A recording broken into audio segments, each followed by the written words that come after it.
sort of manipulation of the markets, concentration of wealth, etc. All of these things we are seeing are symptoms of a fundamentally broken system. And this is where we believe, as people of faith, whether some of them are secular as well, faith groups, economists, environmentalists, you name it, that are looking for a different sort of just economic system order. And so now moving into what is the Islamic financial system. What are the principles it's based on? One basic principle, first we have to go to the first principles of the faith and the relationship between humanity and their creator. The belief that Muslims we have, of course, is that that's a way of life, Islam. It's not defined as a religion per se. It's actually a complete way of life. And as part of our complete way of life, it includes political system, economic system, it includes, besides the social and moral systems we have. And the principles of our economic system, it's important to realize that when in the Quran, where Allah subhanahu wa ta'ala tells us that He's created us as His Khalifa, as His trustee, that man has responsibility to his creator, responsibility to other human beings, responsibility to the environment. And as that principle means that he must ensure justice and economic justice as God's trustee, which means that he has to make sure that the poor are taken care of, that the less needy, that the environment he's in charge of is kept intact and not destroyed for future generations. And so this is the responsibility of the human being. And if you look at what Islam has in terms of its system, is that because its philosophy is that human beings, the wealth that they have, is a trust from God. It's not yours. The wealth I have, I just cannot do everything that I want with it. Other people have rights on it. And so if you look at the institutions that Islam has, zakat, for example, which is roughly 2.5% of your net wealth on an annual basis, is a right that the poor have. So it's interesting. One of the top economists in the world, Jeffrey Sachs, who has been leading this sort of protest against Western developed countries through his Earth Institute and through some of the writings and research. And at Harvard, there's an Islamic finance program there doing a lot of research, and and he was invited to speak there. And he said, if you look at the developed countries in the world, they actually only give a very small fraction of their net wealth for poverty. And he said if they only gave 1%, that was his target number. That's like 2.5. But he said if they only gave 1% of their, and this is what he's been pushing them for the last decade. And he said this 1% will solve world poverty. And so why has it, in the Islamic system, this 2.5%? And if you look, historically, if you've looked at, there's been 2 times in our history that's been documented that you actually had times where people collected the zakat, collected all of these dues from everyone, paying sort of their tax, their poor tax, and they couldn't even distribute it out. They collected it. One time was when Muad bin Jabal was the governor of Yemen, had collected zakat from the people, collected 2.5 on everyone. And one year, he could only distribute some of it, and then another year just less. And then one year he couldn't distribute anything. He couldn't find a single person who was poor to give it out to, and he had to send it. He sent it to the central government in Medina at that time. There was a time, Omar ibn Abdulaziz was the Khalifa at his time as well, collected zakat. He couldn't give out. So not only does Islam have, this institutionalized, charity, but also other things. We're encouraged to give sadaqah outside of the obligatory zakat. We're encouraged to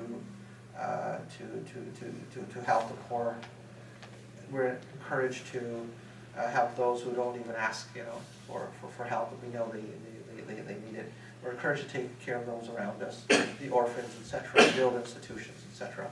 That's part of the faith, and frankly, it's part of, charitable organizations right across other faiths as well, Islamic faiths. But it's institutionalized, enforced, as part of the teachings of Islam. That makes a huge difference. That will make a huge difference in terms of how society is structured, how government policies are, etc. So this is a problem. And Jeffrey Sachs says it's his opinion. It's the arrogance of the elite powers. It's the arrogance that's there, not willing to give a small bit away to alleviate world poverty. And he's done all the numbers, and he said that's it, the 1%. We're not even there. That's a fundamental principle of the Islamic economic system, is to take care of those that are not. Secondly, in terms of the system itself, there's a book out recently called Early Islam and the Birth of Capitalism. And the author's German economist makes the argument that this economic system, the free market, capitalism, well, not the form we have it now, but the origins of the free market came from the Muslims. And it was a very interesting theory he has. So he said, if you looked at the Arabs, even before the time of Islam, they were very active in business. In fact, they were known as traders. They were known as those who would travel across the world and make trades and business and interesting financial structures. And he said, if you look at the Prophet, if you look at his teachings in life, what made him very different than most religious leaders was that he was a businessman by profession. He was a merchant. His wife, Khadija, she was a businesswoman, an investor.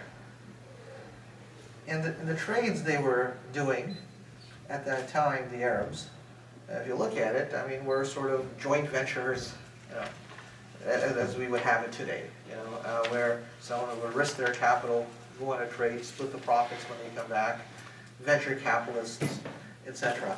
And so, and it's the only major faith, Islam is the only major faith where being a business person or being a merchant is not really looked down upon. Look at the teachings of most other religious traditions.